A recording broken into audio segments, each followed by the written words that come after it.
তার বান্দি মহান আল্লাহ রাব্বুল আলামিন 30টা রোজাকে ফরজ করেছেন।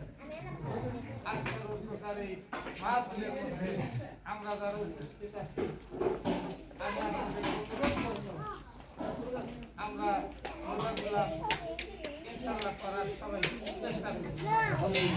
এতে কোনো আপনার আমাদের কোনো অসুবিধা নাই। রোজা করতে পারলেই শারীরিক, মানসিক, অর্থনৈতিক, পারিবারিক সমস্ত সমস্যা মহান আল্লাহ রাব্বুল আলামিন এই রোজার মধ্য দিয়ে সব প্যারাগুলা আল্লাহ রাব্বুল আলামিন পরিষ্কার করে দিবেন। বলেন আলহামদুলিল্লাহ।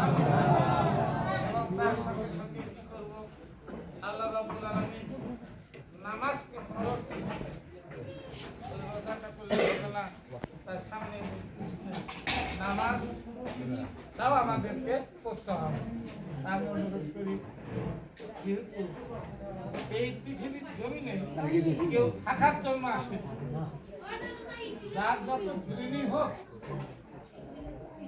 ক্রিমিনাল বিরিমি হোক, আর হাইটেল বেরিনি হোক, আর ভাইটেল বেরিনি হোক, যতই আমরা রাজনীতিবিদ হই না, এগুলো ব্রেনের কোনো দাম আছে বাজান না? বলেন আছে?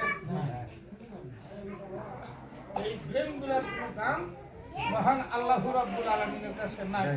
তবে মহান আল্লাহ রাব্বুল আলামিনের কাছে একমাত্র ওই ব্রেনটা হবে সবচেয়ে উচ্চ মর্যাদার, যার মধ্যে আল্লাহ, আল্লাহ রাসূল এবং ওলি আল্লাহ বিরাজ করে। বলেন সুবহানাল্লাহ। এই সমস্ত ব্রেন যাদের মধ্যে আছে, এই সমস্ত ইমান যাদের মধ্যে আছে, এই সমস্ত বুদ্ধি, বিবেক, বিচার যাদের মধ্যে আছে, আল্লাহর যে বান্দাবান্দির মধ্যে আছে, এই সমস্ত বান্দাবান্দি আল্লাহ রাব্বুল আলামিন তার সামনে এবং পেছনে থাকেন। বলেন সুবহানাল্লাহ।